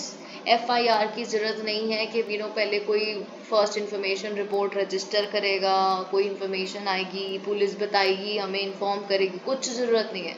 आप अरेस्ट कर सकते हो, इन्वेस्टिगेट भी कर सकते हो, ठीक है। रिकॉर्ड एडमिसिबिलिटी, अब देखिए सुनिए बहुत ध्यान से, क्योंकि ये एक बहुत ही रीसेंट जजमेंट है, पिछले साल की ही बात है, जिसमें सुप्रीम कोर्ट ने, ऑफकोर्स सुप्रीम कोर्ट को इस चीज़ के लिए बहुत क्रिटिसिज्म झेलना पड़ा था, ऑपोजिशन से भी और बहुत सारी सिविल सोसाइटी के मेंबर से भी। इसमें सुप्रीम कोर्ट ने क्या कहा, बहुत ध्यान से सुनिएगा, क्योंकि ऑफ कोर्स आपके प्रीलिम्स में आ सकता है।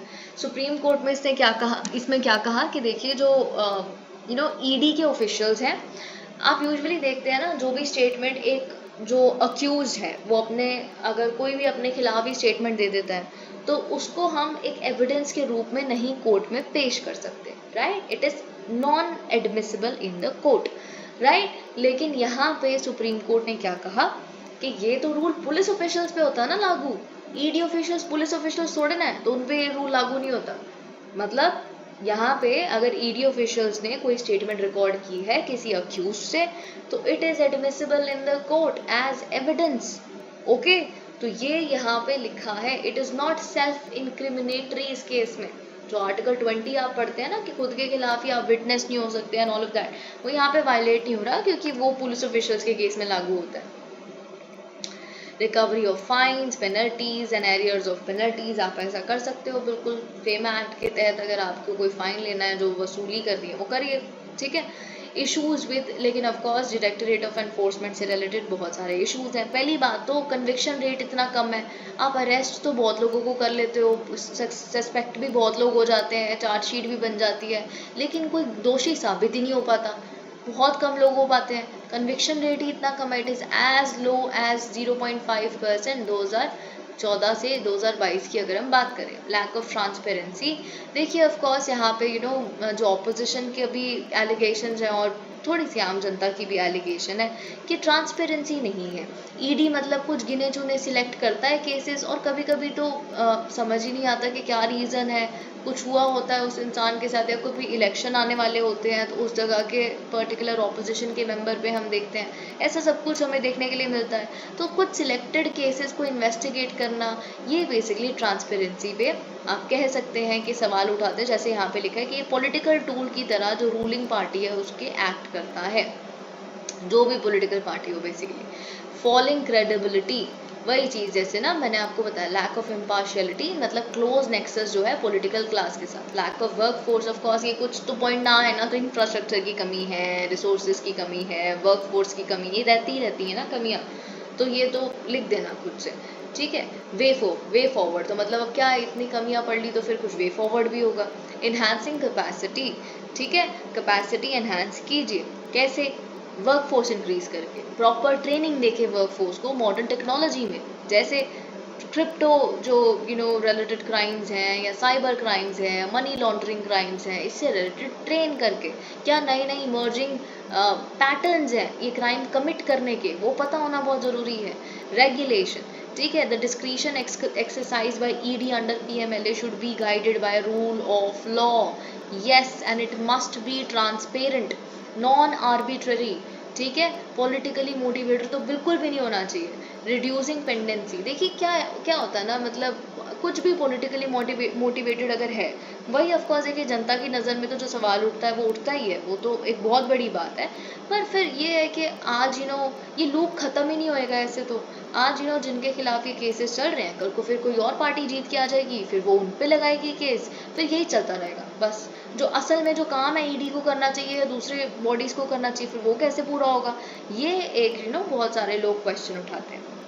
Reducing pendency, measures such as fast track courts and special benches should be constituted to expedite adjudication process. Oversight committee, देखिए यहाँ पे कमेटी होनी चाहिए ताकि वो ओवरलुक करे, स्ट्रीमलाइन करे केस सिलेक्शन प्रोसेस को, कि कौन सा केस उठाया जा रहा है, किसको इन्वेस्टिगेट किया जा रहा है, उसकी एक ओवरसाइट कमेटी हो ये देखने के लिए कि मतलब ईडी सही से ट्रांसपेरेंटली काम कर रही है नहीं कर रही है। Awareness and protection, public awareness generate होनी चाहिए ईडी के रोल के बारे में, और उस ईडी की इमेज को रिफॉर्म करना बहुत ज़रूरी है, ओके। और बहुत सारे जो विसल ब्लोअर्स हैं उनको इनकरेज करना चाहिए, आप डरिए मत अगर आपको ईडी में लगता है, क्योंकि ईडी पे एक बहुत बड़ी एलिगेशन करप्शन की है, जो ऊपर पॉइंट लिखा है आप पढ़ सकते हैं। तो इसीलिए अगर ऐसा सच में है तो कोई भी जो ईडी में काम करता है और वो ऐसा कुछ भी इन्फॉर्म करना चाहता है, तो उसे ये विश्वास दिलाया जाए कि विसल ब्लोअर्स एक्ट एग्जिस्ट करता है इंडिया में, आपके खिलाफ कुछ गलत नहीं होगा, आपको कोई खतरा नहीं है, आप बता सकते हैं। Multi state cooperative societies amendment bill 2023, multi both are correct, although this is not something which I should be discussing here, but both are correct. तो इसीलिए मैं यहाँ से इसको बहुत जगहों पे एमएससीज कहूँगी, ओके।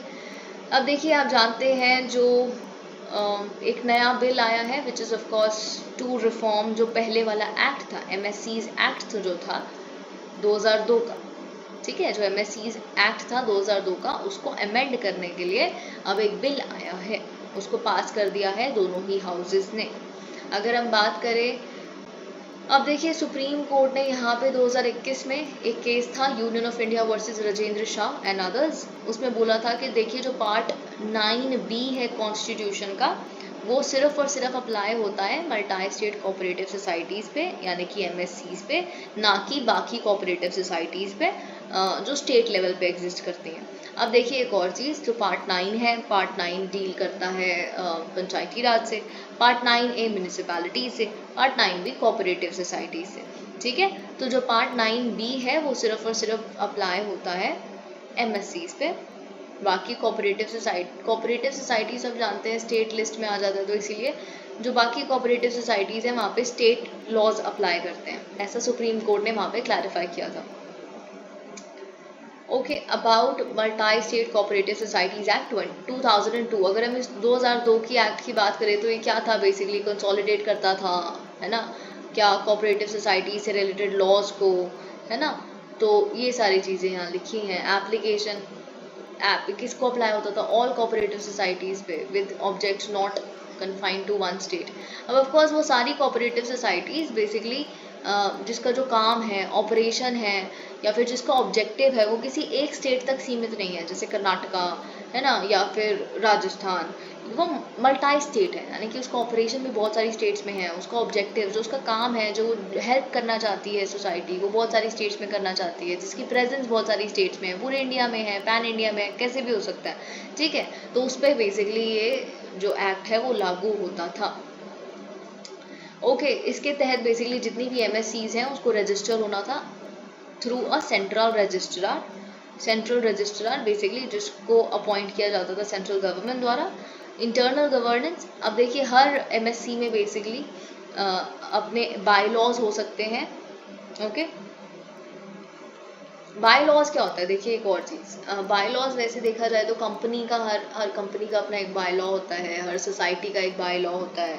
वैसे जो लोकल गवर्नेंस है या कोऑपरेटिव सोसाइटीज़ हैं, जैसे मैं बता रही थी, तो उनके भी अपने बाय लॉज होते हैं, जो बेसिकली वो कैसे फंक्शन करेंगे इसको डिटरमाइन करता है। उनका जो एरिया ऑफ गवर्नेंस है या कंट्रोल है या टेरिटरी है, वहाँ पे वो कैसे फंक्शन करेंगे, गवर्न करेंगे, उसको डील करता है, ठीक है। तो बेसिकली यहाँ पे ये जो 2002 का एक्ट है उसके साथ अपने प्रोविजंस को कंफर्म करवाना बहुत ज़रूरी था, इन सोसाइटीज़ द्वारा अपने बाय लॉज को कंफर्म करवाना, ताकि उनकी इंटरनल गवर्नेंस जो है वो इस एक्ट के अकॉर्डिंग ही काम करे। बाय लॉज बिल्कुल ही अलग है, एक्ट में बिल्कुल ही कुछ अलग लिखा है, ऐसा नहीं हो सकता था। Central Registrar to prepare a scheme of amalgamation or reorganization of a cooperative bank. This is done. Okay. अब देखिए यहाँ पे क्या लिखा है, सेंट्रल रजिस्ट्रार को एक स्कीम ऑफ अमेलगमेशन या रीऑर्गेनाइजेशन ऑफ कोऑपरेटिव बैंक को लेना था। ये ऑफ कोर्स सेंट्रल गवर्नमेंट जब डायरेक्ट करती तब with the prior approval of RBI and in accordance with banking regulation act of 1949। ये हम इकोनॉमी में पढ़ते हैं। अब देखिए कैबिनेट ने अभी क्या किया है, अप्रूव किया है 3 नेशनल लेवल एमएससीज को अंडर एमएससीज एक्ट 2002, ठीक है, जो आप नाम पढ़ सकते हैं, national MSc export society, national MSc organic society, national MSc seed society. Okay, अब देखिए अब हम आ जाते हैं, अभी तक जो पढ़ा वो सब ठीक था, लेकिन अमेंडमेंट की ज़रूरत क्या पड़ गई? फिर सब अच्छा तो चल रहा है, तो अमेंडमेंट की ज़रूरत इसीलिए क्योंकि हमें बेसिकली कंसिस्टेंसी मेंटेन करनी है इस 2002 के एक्ट की विद पार्ट 9B, क्योंकि ये जो पार्ट 9B ऐड हुआ है वो एक्चुअली कॉन्स्टिट्यूशनल अमेंडमेंट एक्ट के थ्रू ऐड हुआ है, और ऑफ कोर्स वो कॉन्स्टिट्यूशनल अमेंडमेंट एक्ट बहुत टाइम बाद आया था 2002 के, ठीक है। तो इस वजह से हमें बेसिकली चीज़ें कुछ ऐड करनी पड़ी, इसलिए हमें अमेंडमेंट की ज़रूरत थी। फुलफिलमेंट ऑफ कोऑपरेटिव प्रिंसिपल्स, बहुत सारी चीज़ें एग्जिस्टिंग लेजिस्लेशन में ऐसी नहीं थी जो गवर्नेंस को स्ट्रेंथन कर सके, वहाँ पे करप्शन और इस तरह के बहुत ज़्यादा इलेक्शन ना होना प्रॉपर्ली, ऐसे तरीके की चीज़ें थी, तो वो कोऑपरेटिव प्रिंसिपल्स के, डेमोक्रेसी के भी खिलाफ था, और वो चीज़ हमें यहाँ पे ठीक करनी थी। रिफॉर्म्स की ज़रूरत थी यहाँ पे, जो चीज़ हमने ठीक की, है ना। जो मेंबर्स हैं एक कोऑपरेटिव सोसाइटी के, वो एक्टिव होने चाहिए, वाइब्रेंट होने चाहिए, ट्रांसपेरेंसी होनी चाहिए, ग्रीवेंस रिड्रेसल उनका होना चाहिए, है ना। ये सब कुछ basically through information officer, so this has been ensured. Revival of sick MSCs through a dedicated fund, देखिए बहुत सारे सिक एमएससीज ऑलरेडी एग्जिस्ट करते हैं जिनका रिवाइवल की बहुत ज़्यादा ज़रूरत है। ओके, एक सिक एमएससी क्या होता है? जिनके पास जो अक्यूमुलेटेड इकट्ठे हुए लॉसेस हैं दे आर इक्वल टू और एक्सीडिंग द, यानी कि जो उनका पेड अप कैपिटल है, फ्री रिजर्व्स हैं, सरप्लसेस हैं, सब कुछ में मिला लोगे ना, तो उतना तो उनका लॉस ही चल रहा है, उससे ज़्यादा तो लॉस ही है, तो इन्हें हम सिक एमएससीज कहते हैं, है ना। अब देखिए एमएससी का जो या फिर कोऑपरेटिव सोसाइटीज़ का जो कॉन्सेप्ट है वो तो बहुत ब्यूटीफुल है ना, तो उन्हें तो प्रिजर्व करना है, तो इसीलिए एक डेडिकेटेड फंड की ज़रूरत थी, तो इसीलिए हमने बेसिकली डेडिकेटेड फंड बनाया। और ऑफ कोर्स सिक एमएससीज उन्हें भी कहते हैं which have suffered cash losses in the past 2 financial years. की फीचर्स ऑफ द बिल, अब इस बिल के की फीचर्स क्या है? सबसे जो इम्पोर्टेंट फीचर है, आई थिंक जो हमारे जो होम मिनिस्टर हैं और जो कोऑपरेटिव सेक्टर के भी मिनिस्टर हैं, minister of corporation, Amit Shah ji वो बार बार ये कह रहे थे कि डेमोक्रेसी की ज़रूरत है। हमें पता है कि यहाँ पे जो पॉलिटिक्स है वो सही नहीं है कोऑपरेटिव सोसाइटीज़ में, जिसको हमें ठीक करने की ज़रूरत है। तो इसीलिए हम क्या कर रहे हैं, इस्टेब्लिश कर रहे हैं कोऑपरेटिव इलेक्शन अथॉरिटी को। Okay, cooperative election authority. अभी क्या होता है, जो इलेक्शंस हमें जो बोर्ड मेंबर्स के लिए इलेक्शन करवाने हैं, फॉर एग्जांपल एक मल्टी कोऑपरेटिव सोसाइटी के, तो क्या करना होता है, फिर वो एग्जिस्टिंग बॉडी बेसिकली उसको कंडक्ट कर देती है। जो बोर्ड है ना वही इलेक्शंस कंडक्ट कर देता है। तो बहुत सारा यहाँ पे इम्पार्शलिटी, करप्शन, बहुत कुछ देखने के लिए मिलता है।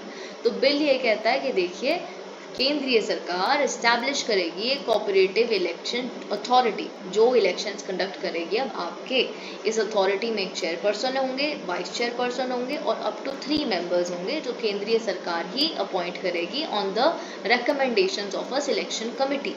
ओके, फिर आते हैं amalgamation and division of cooperative societies act. ये कहता है कि जो भी कोऑपरेटिव सोसाइटीज़ हैं, जैसे फॉर एग्जांपल स्टेट सोसाइटीज़ हैं, स्टेट लॉज के अंडर रजिस्टर्ड हैं, जो भी हैं छोटी मोटी सोसाइटीज़ हैं, और वो खुद को जोड़ना चाहती हैं, अमालगमेट करना चाहती हैं, मर्ज करना चाहती हैं किसी भी existing multi state cooperative society के साथ, तो वो कर सकती हैं।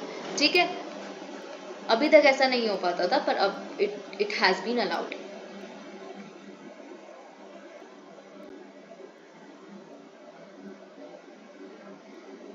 अभी तक मतलब क्या होता था कि सिर्फ और सिर्फ अमालगमेशन और डिवीजन अलाउड था मल्टी स्टेट कोऑपरेटिव सोसाइटीज़ का, और अभी जो कोई भी सोसाइटीज़ हैं वो ऐड हो सकती हैं कोऑपरेटिव सोसाइटीज़ इनटू एमएससीज।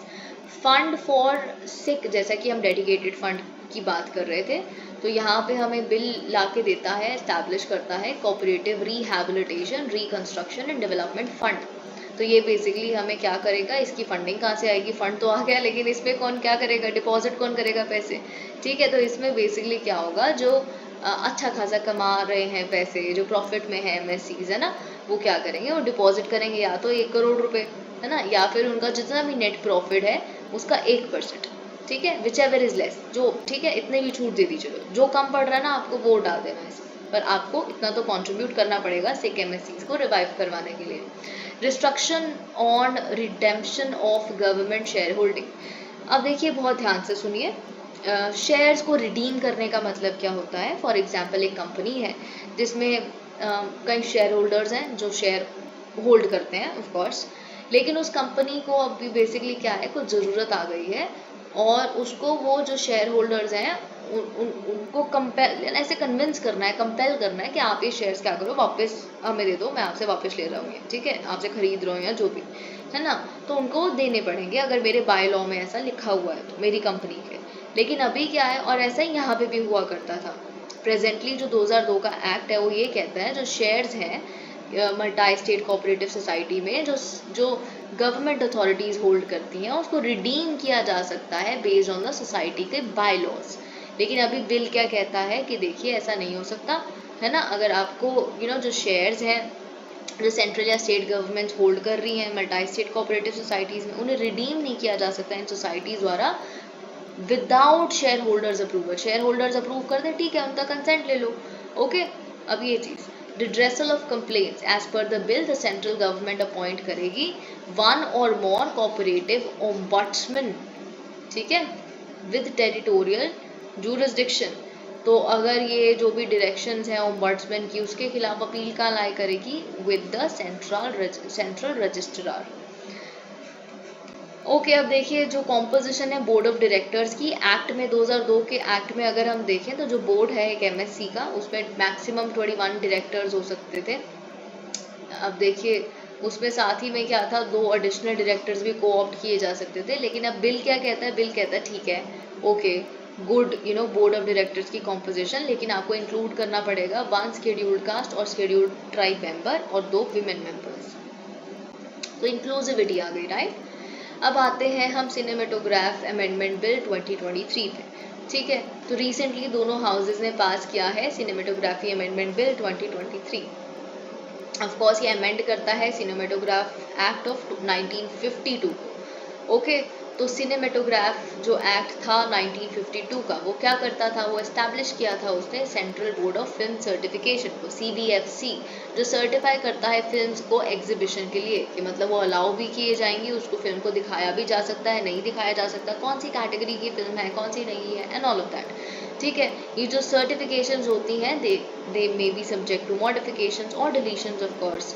ऐसा हो सकता है कल को कोई ऑब्जेक्शन हो किसी को एंड ऑल ऑफ दैट, तो मतलब केंद्रीय सरकार को ही ऑब्जेक्शन हो सकती है उस फिल्म की सर्टिफिकेशन से, तो उसे रिवोक भी किया जा सकता है if the need be. Board में also refuse the exhibition of films.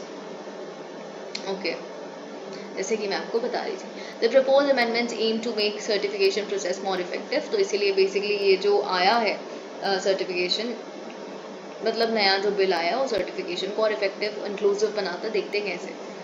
क्या है की प्रोविजंस इस बिल के, एज बेस्ड सर्टिफिकेशन। बिल क्या कहता है, ओके पहली बात तो कैटेगराइजेशन देखिए फिल्म सर्टिफिकेशन की। यू क्या है, यूनिवर्सल, इसमें कोई रिस्ट्रिक्शन की जरूरत नहीं है, बच्चा बूढ़ा कोई भी देख सकता है। UA क्या है, विदाउट रिस्ट्रिक्शन, लेकिन आपको बेसिकली पेरेंट्स की और गार्जियंस की गाइडेंस में देखना होगा इसको, ठीक है।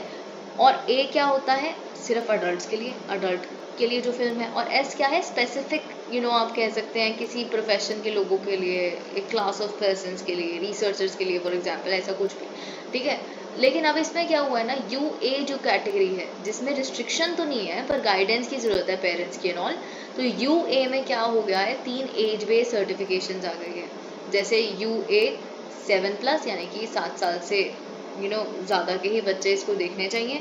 UA 13+ यानी कि एक ऐसी मूवी है जिसमें 13+ उम्र के ही लोग देखने चाहिए इसको। और फिर UA 16+ यानी कि अच्छा होगा कि 16+ जो उम्र के बच्चे हैं सिर्फ वही इसे देखें।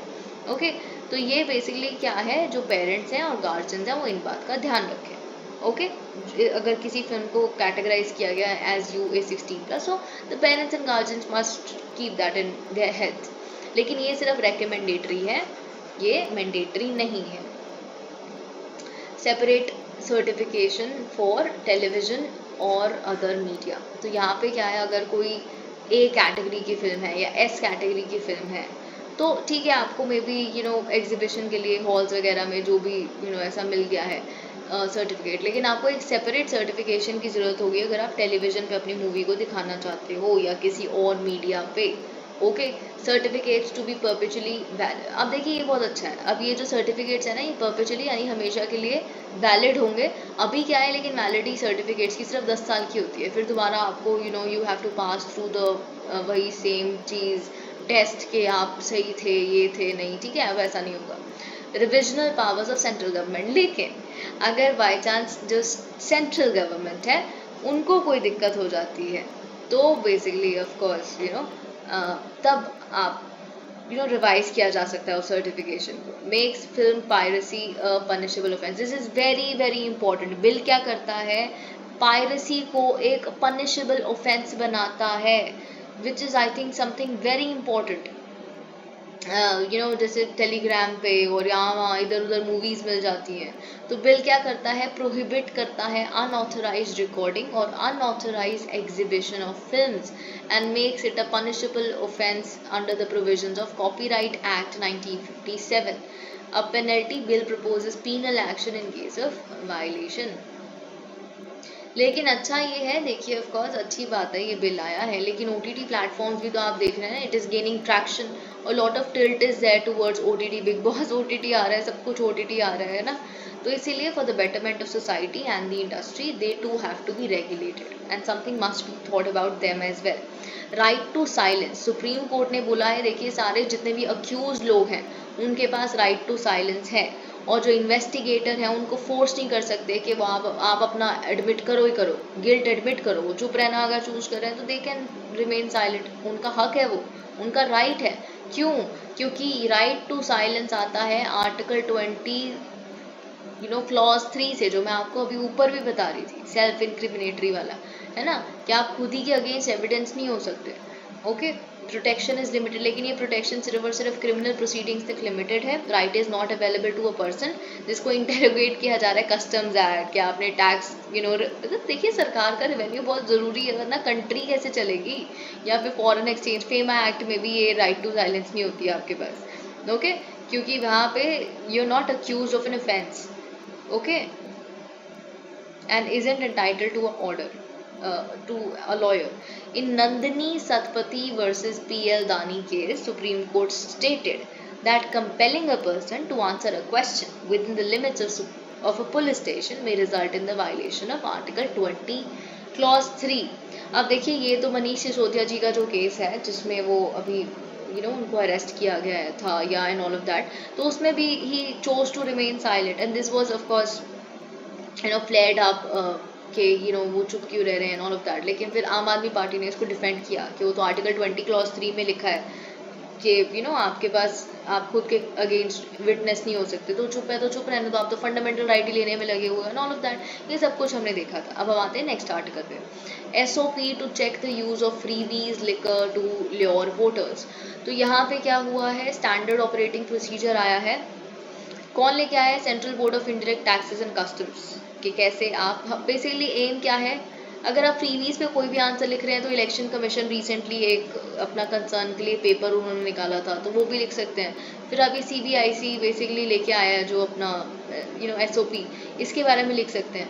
ठीक है, अगर वोटर्स को अट्रैक्ट करने के लिए रेवड़ियाँ बांटना as our prime minister says, या फिर लिकर बांटना या कुछ भी ल्योर करना बेसिकली, तो इसको प्रिवेंट करने के लिए लाया गया है.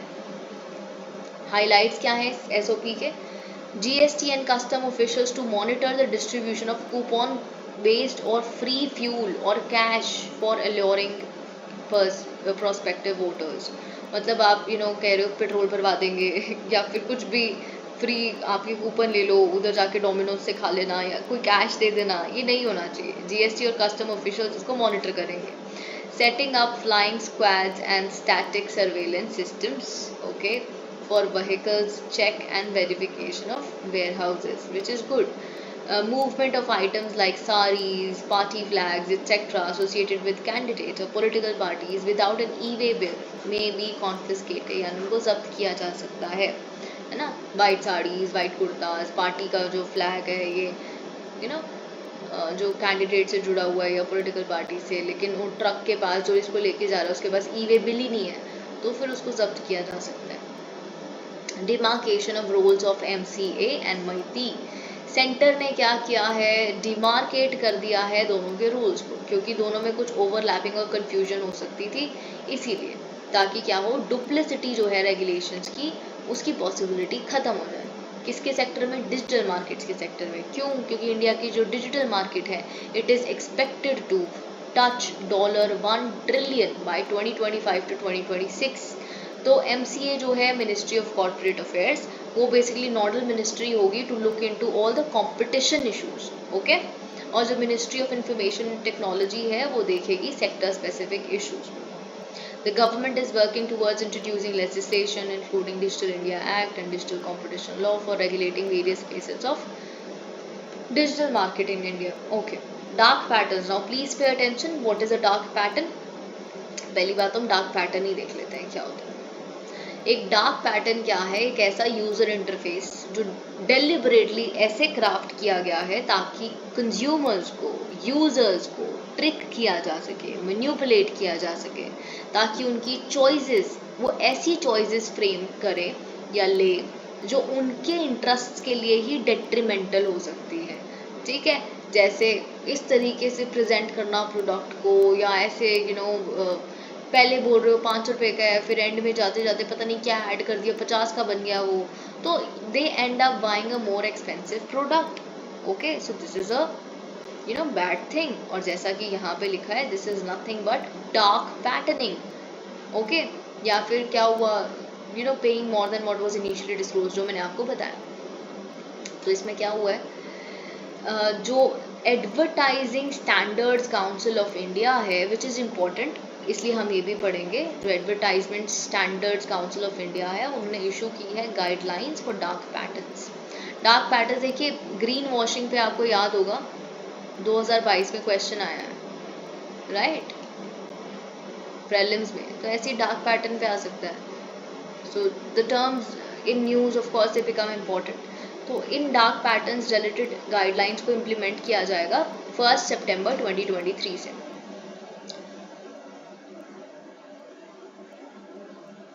गाइडलाइन क्या कहती है? एड्रेस करती है 4 ऑनलाइन एडवर्टाइजिंग टेक्निक्स को. पहला, ड्रिप प्राइजिंग. ड्रिप प्राइजिंग क्या होता है? ड्रिप इरिगेशन होती है ना, जैसे थोड़ा थोड़ा थोड़ा थोड़ा ऐड करते करते, ठीक है, वैसे ही थोड़ा सा लॉजिक यहाँ पे लगाइएगा. the elements of the costs are not revealed up front. ठीक है, कि इस कॉस्ट में ये भी हम ऐड करेंगे, ये भी ऐड करेंगे, अब ये पहले आप बताते ही नहीं. ओके, तो जो टोटल प्राइस है ना वो बस एंड में, बिल्कुल आप जब लेने हो गया, आपने इतना अच्छा अच्छा पढ़ लिया, सुन लिया, बस अब तो मतलब सब काम बन गया मेरा, है ना, तो फिर आप तो लेना ही पड़ेगा. एंड तक आ गए आप तो इतना खुश हो, इतना हैप्पी हो उस प्रोडक्ट को लेके, so you will have to buy it, right. So but at the end of it is revealed that the actual cost is almost double the cost जो आप सोच रहे थे. तो ये गाइडलाइन क्या कहती है ड्रिप प्राइसिंग के ऊपर, कि देखिए हमारी सजेशन ये है कि जो प्राइस है वो अप फ्रंट बताया जाए, जो भी उसमें नॉन ऑप्शनल टैक्सेस हैं, ड्यूटीज हैं, फीस है, वो क्या लगेगी. Okay, false urgency. Now this is very interesting. Advertisement में क्या होता है ना, ऐसे दिखाते हैं only 2 products left, only 5 left, only 1 left, है ना, जिससे ना आप फटाफट, आप चाहे वेट करना चाहो, आपके पास पैसे भी इतने ना हो, कुछ भी रीज़न हो सकता है, पर आपको लगे शायद अब ये कभी आएगा ही नहीं, ये तो आउट ऑफ स्टॉक जा सकता है, तो फॉल्स अर्जेंसी.